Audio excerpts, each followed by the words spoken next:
Hi there, and welcome to the Mindful Marathon podcast. I'm your host, Dr. Michelle Quirk, a run coach and pediatrician.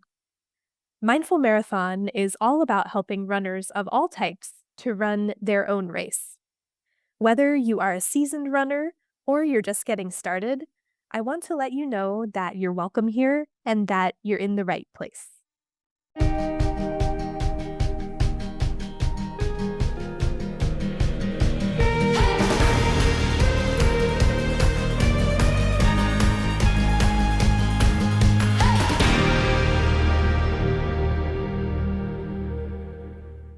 Hi, everyone. Welcome back to the podcast. Today, I have a super special guest with me, a local guest to the Philadelphia area. My guest is Kat Bright. She is a strength coach and an endurance athlete based in Chester County, Pennsylvania, and the founder of Kat Fit, where she helps women 35 plus build strength through hormonal transitions and life's toughest seasons. She practices what she preaches as an ultra runner, most recently completing the Pennsylvania Appalachian Trail FKT, a 230-mile push finished in just over 98 hours, which is amazing. Balancing marriage, motherhood, and a demanding training schedule, Kat brings a coach's discipline and a mom's resilience to everything she does, proving that strength and endurance aren't just physical goals, but a way of living. So, Kat, welcome to the show. I'm so happy to have you here. Thank you for having me here. I'm excited to dive into all this and see where the conversation takes us. Yeah, maybe as a place to start, I just threw in the FKT in the intro because it was in your bio, but can you explain what that is if people aren't sure what that means? Yeah, absolutely. I will say it can be confusing, even for people who knew me. My family was still confused when I was going through this whole process. They're like, wait, is it a race? And I'm like, no. So an FKT, what that stands for is fastest known time. And an FKT can be done primarily on trails, but on roads. And there is an organization, fastestknowntime.com, where they will certify your time, the trail, to make sure that it's a legitimate time and that you did it. So there are two categories: male, female, non-binary categories, and then there's supported and unsupported. So unsupported means you have all of your resources with you. You get absolutely no outside help in the effort for that trail. And then supported, which is what I did, is you can have a pacer from the first step to the last step and a crew that follows you along the way. So those are the categories, and each one of them falls into their own. So in order to qualify it, so like with mine, I had to beat the current female unsupported time in order for it to Okay. qualify. Wow. Okay. And why did you decide to do this? Oh, that is a big question. I'm a Pennsylvania native, and I found just my love with outdoors on the trails. It was my muse, my peace.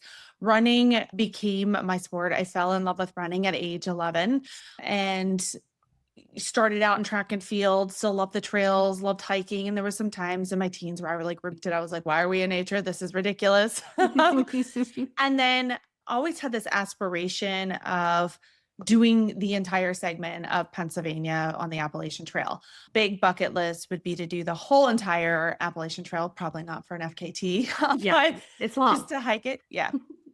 And really, what spoke to me about it when I got into ultra running after endurance running after my second child, having my second child, to then ultra running shortly thereafter was, could I do 200 plus miles? Could I actually take on that challenge of doing the whole AT? And it was thinking about that 11-year-old girl, that bright eyed glasses. I was tall, gangly, like just wild hair, refused to brush my hair, but didn't want my hair short, all the things. And it was one of those where life kind of, whether vocally or I'm going to say subconsciously, pushes us to be small, and life gets busier. We tend to get more responsibilities. And I was like, you know what? Let me go back and really fuel that wild spirit of that young 11-year-old girl that didn't know better and was a bit sassy and was like, I can do anything I want. And if I'm determined, I'm going to do it. So that was part of the big why. I will say Yeah, there's a lot a to it lot of reasons. because Yeah. yeah. Yeah. So I think about, I've hiked portions of the Appalachian Trail in Pennsylvania, in other states too, actually. But yeah, I just can't imagine this. To say it is one thing and to know that you did this, but if anybody has not, if you come visit us in Pennsylvania, but it's very rocky and there's a lot of elevation. It's not like a flat trail that just goes a couple of states. Anyway, yeah. sorry, I just needed to. I will tell you, and those rocks will let you know because what are we? We're July 20th right now. And so I did the attempt Memorial Day weekend and my feet hurt I'm sure. for weeks. They didn't start to feel normal until a week ago. Now they weren't physically, visually bruised, but Yeah, I'm thinking I'm wearing hiking boots for a couple hour hike on these rocks and you're running this thing. So anyway, just mad yeah, respect. That's yeah. okay. And then I have one more question about that, but then we'll talk more about how, I don't know, maybe getting into like how you balance all of the many hats you wear. But what was maybe the biggest thing you learned during the time out there? That was a lot of time, almost 100 hours with Yeah. yourself. It was, and with, I had a pacer with me rotating out. I had an amazing crew. I cannot say enough about them. So I had someone with me the whole time, which was incredible. People who I knew for years, and I had a pacer whom I had never met until they paced me. So cool. So I think one of the biggest things that I took away from the whole thing and learned was truly to trust the people around you, that you can have support when you're going through something that they knew I was struggling. They knew, but trust them in your vulnerable times that they're there for you. And that was the cool part. And also equally, I would tell every pacer because they were going back to the rocks, they were frustrating. Yeah. And so they were like, oh, I can't complain, but this hurts. And I said, no, you can complain. Don't compare your mileage to my mileage, but you can equally complain because it still sucks. Something can suck. And it doesn't matter where you're at versus me, you have Mhm. the right to complain. And I didn't want my crew and pacers to feel like they had to hide things from me and that they weren't suffering enough because we all were suffering and we all were resilient and we all were learning things from it. Yeah, oh, those are great lessons. I really, when I was introduced to you and heard your story, I was very interested in, I'm always interested in like, how did you train for this and how do you fit all of this running and strength training and all of that into your life? I coach a lot of busy professionals. You do as well. I would consider a busy professional myself. So what is a typical week for you and what special training did you do for this? Yeah. And that's such a great question because half the time I'm like, how did I even train for this? So I think one of the big things to take away with the overarching theme was this wasn't thought of in a 6-month plan. This, I'll back up a little bit more, when this has been on my list for a long time. When I started getting into ultra running, I didn't know where that would take me. And 2 weeks before my first 100 miler in 2023, my husband and I were watching Sally McRae, who is an elite ultra runner.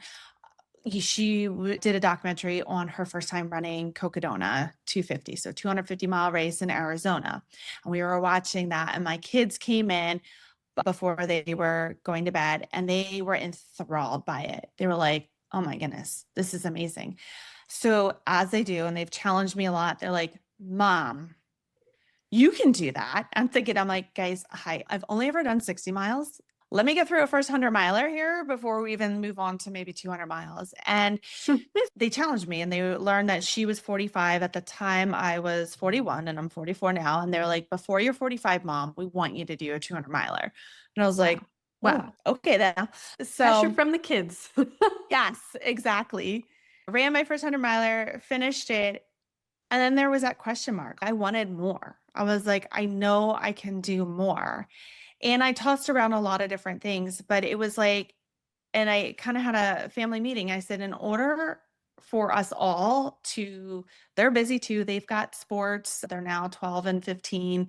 My husband works full time. He trains as well. So it was like, we need to come together and be a team here. We all can support each other, which means we all have to divvy up tasks. We all have to lean on each other. We all have to be there. So it started kind of from the home with everybody being like, hands in, let's get this doing it. Everybody's all on team 200 plus miler. And it was a build plan.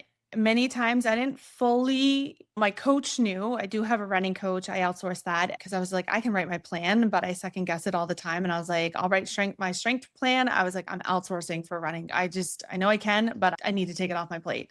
And so she's an awesome coach, and what we need to find is the plan that works specifically for you. And I've been with her for 4 years now. And we switched very early on to time-based training versus mileage-based. Yep. And I swear that is the secret sauce, because I can effectively plan for what I need to do. Yes. The other thing that I know I have the liberty of, because I make my own hours by way of owning my business, my long runs are on Fridays. My longest run of the week is on Fridays. My second long run, which is shorter, is on Saturdays. The other thing, and my coach also has a lot of synergy with how I coach and train clients, is in ranges and looking at and really understanding how you're feeling that day. Is this something to be ignored? Is this something, I caution when I say push through, because we all tend to go to all or nothing and push through the pain, but is this something that we can work with that goes with maybe a little soft tissue thing that's talking, or even exhaustion? Is this exhaustion we should push through or not?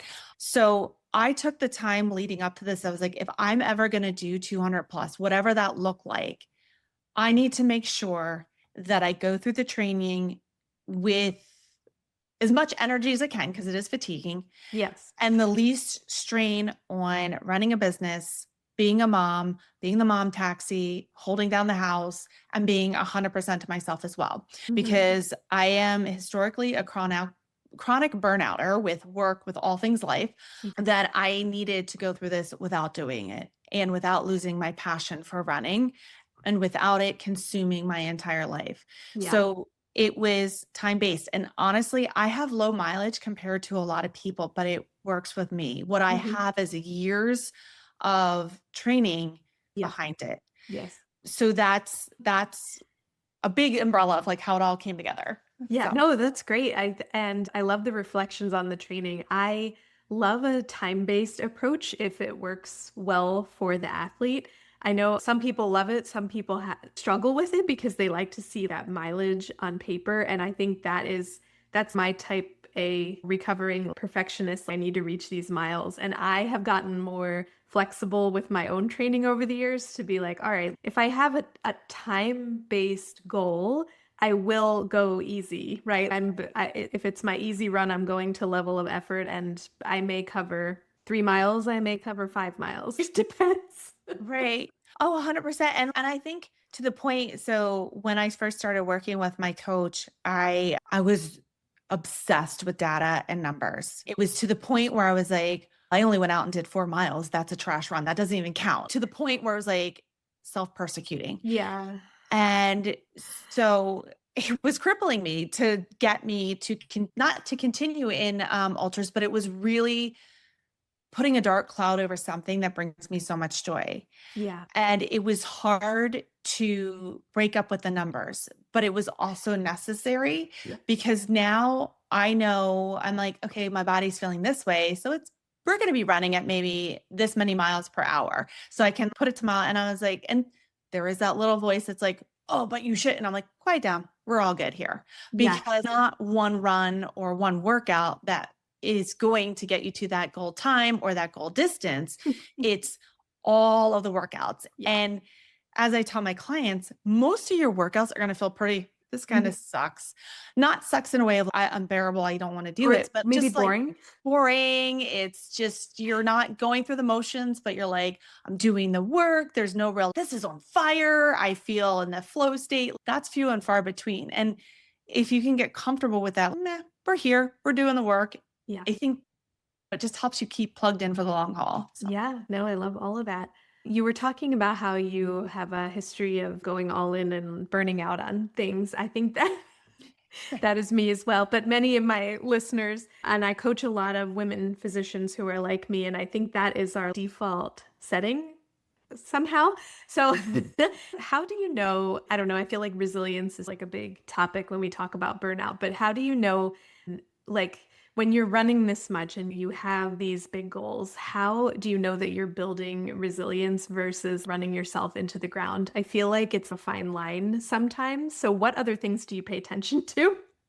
Yeah, and this is such a great question. And it is one that I was actually going into the FKT, really fully launching that training plan. I will say, like the specific training plan, one of my goals was to come out the other end not burnt out. And with that, kind of going from reverse, and I'll dive into some details. I told my coach when I finish the FKT, whatever that attempt looked like, I was like, depending on how it went, I was like, hopefully I'm successful. It was, I'm taking a break and I'm going to go free range run. I am giving myself 8 weeks. Actually, today is my first day where I start back on a regiment, not a regimented, but like on an actual training plan. Yeah. I'm giving myself, and I said, with that, I'm going to just pause training, just step back to really decompress from this. So I think sometimes it is having, when you're working towards something big, maybe going for a 5K or a first distance, after it, make sure you schedule that time off. There is that need to be like, what's the next thing? Yeah. I've gotten that question so much. I have no idea what the next thing is. So That's okay. there's that aspect is planning actual rest and recovery for mental and physical reasons. During the training, I really feel it's having a good idea or having a coach that can work through, is this true exhaustion? Is this true mental exhaustion? Is this true physical exhaustion? Are we on that, what I call that precipice or cliff of going into Burnoutville? Are we, Burnoutville. yeah, it's like, we don't want to be there. No. So you can take it to the edge sometimes, but then you have to back off. So there are times, and in the training leading up to it, I would tell my coach, like, hey, taking a rest day here. Life is just at a Mach 10. I know I can run. I know I can do this workout. Yes. It's not I need to just pull back. So there's that push and pull back. Then there are times where life would be really crazy with the workout. And I would be like, no, we need to push because I'm not feeling sick. I'm not exhausted. Life is just really crazy. And I know I'm within the green zone of like all things go and push. There's no soft tissue things acting up. There's no chronic fatigue to the point where I feel like I can't get out of bed. So I think it's dissecting with a lot of those things, like really looking internal, like, how am I really feeling about this? And also knowing it's 1,000% okay, especially going for a big goal, or if you're in a season of really insane busyness, that you're not always going to be fired up to go for the goal. Yeah. And that is a normal feeling, because there was numerous times I asked myself, even up until actually, so I did 100, sounds crazy, I understand, like 100-mile race for a training run for this, because that's what worked out for my schedule. Yeah. Okay. And I remember being in the 100-miler, nothing was going wrong. And I'll say it was a completely different type of 100 mile. It was a flat 100 mile. There's only 3,000 gain over the 100 miles. It was on the CNO Canal towpath. Yeah. So flat. You did traverse a wee bit of probably the flattest part of the Appalachian Trail. Right? And I remember seeing the white blaze in the course and being like, you know what? I don't know if I really ever want to do this FKT. I don't think I really want that. And the funny part was, it was in a race, in the part of the race where I was feeling amazing and the miles were ticking by so fast. And I was like, I don't even know if I really want to do that. And I was like, okay. So you had the thought, let's keep going. Yeah. So I think allowing, not freaking out of those moments of doubt, not being okay with your mind shifting, because when we're really busy, we're not always going to be fired up to go for something big, or even for something that we're pursuing, if that makes sense. No, it does. Did you work your way up slowly to ultra running? Did you run a regular old road marathon first? I didn't ask you that at the beginning, but I'm just curious.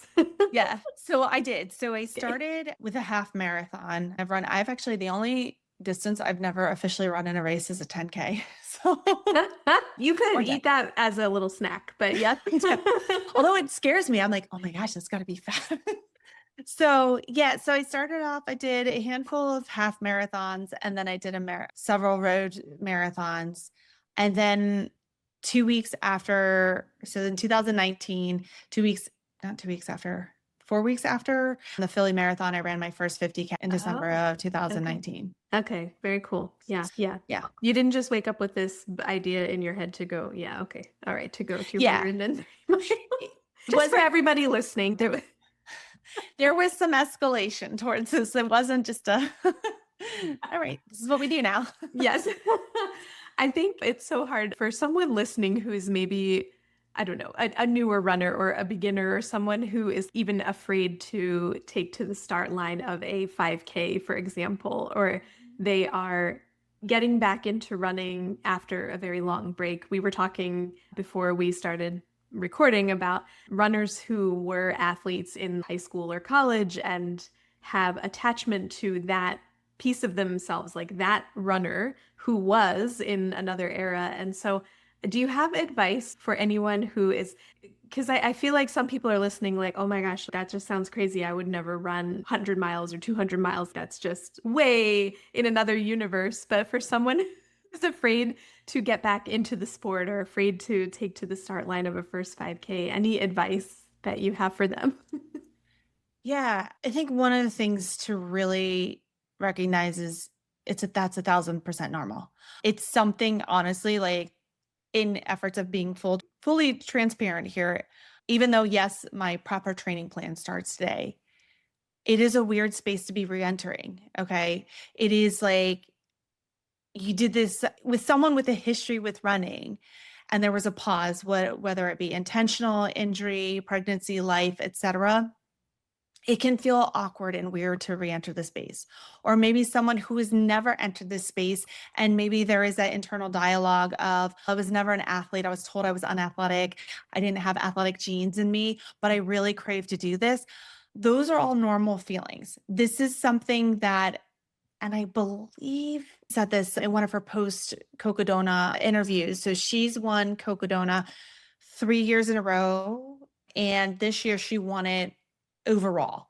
So she was first place male female runner, first place runner, smashed the female course record. And she talked about that re-entering, like what do you do and how you do it.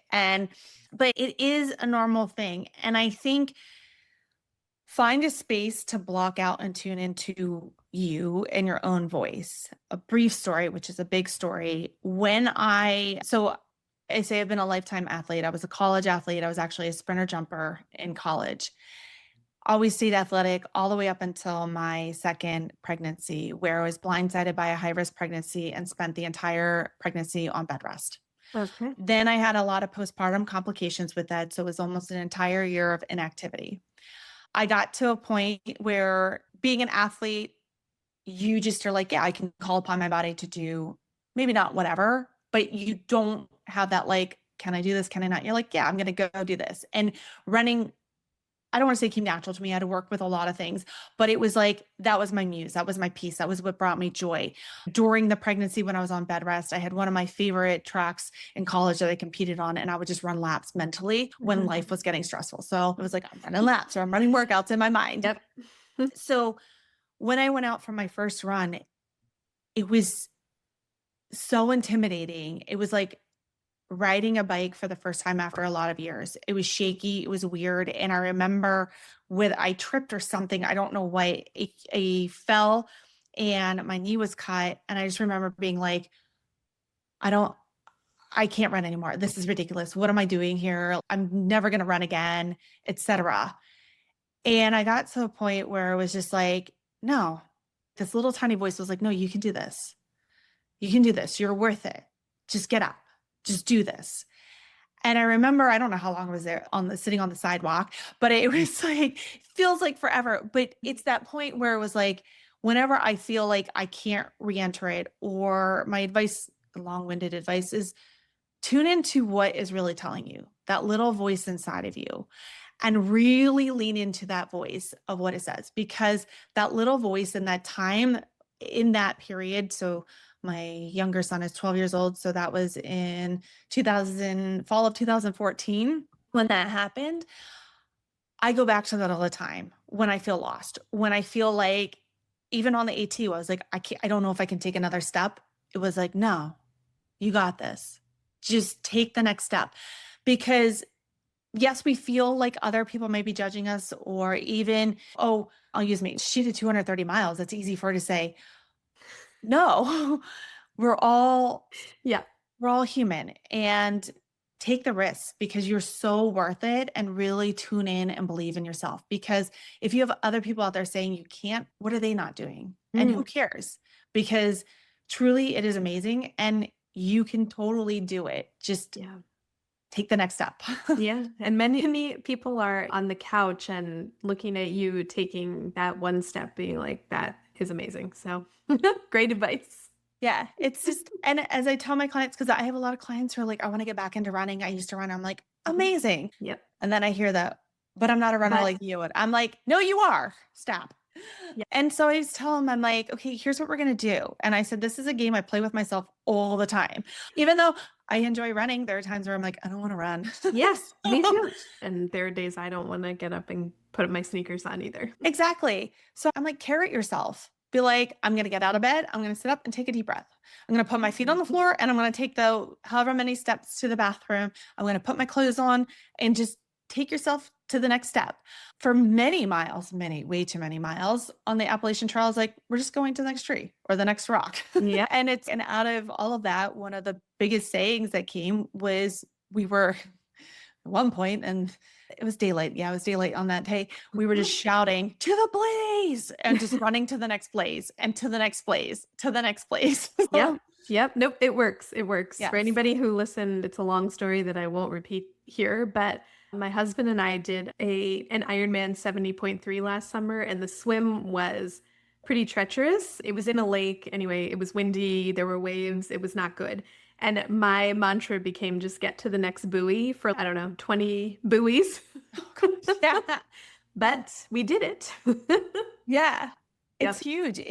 And it may seem so practical, but something so simple like that works because it gets your brain to focus on that and not the doubts or Yes. the other things. It shuts that down. And if you're just focused on that, that fades into the background. It's always going to be there, but it fades. It becomes from a megaphone voice to a quiet little whisper.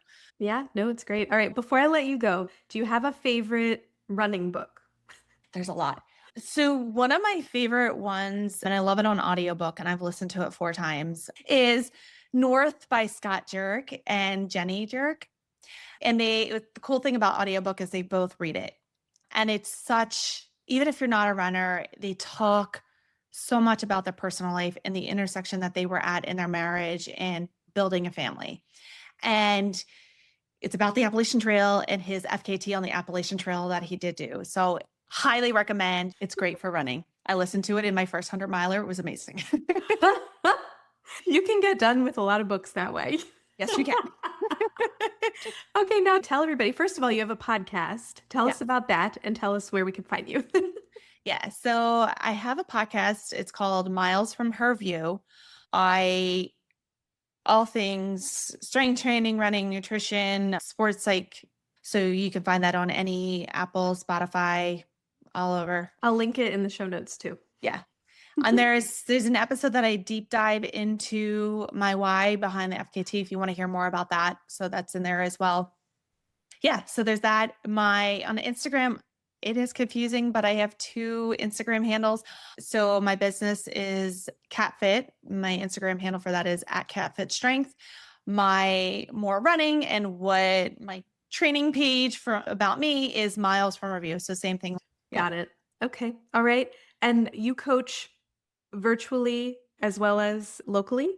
Yep. I have been training women online for over 13 years. And locally, I see Clients at 2 locations, one more accessible, which is in Malvern. That is my own location. And then I train alongside a doctor. I train all of her patients. So if you are someone who needs great menopause care, the MP Collective in Bryn Mawr is amazing. And I do all of the strength training there for the patients there. Oh, amazing. Thank you so much for joining me and taking time to tell us all about your journey. I know that I certainly got a lot out of it, and I know the listeners will too. You're very inspirational. Thank you. Thank you for having me on. Yeah, and thanks everybody for listening, and we'll see you next week. Thank you for listening today. If you enjoyed the episode, please share it with a friend. And if you have a moment, please rate and review the podcast so that we can reach and encourage others to tie on their sneakers and join us out there on a run. See you next time.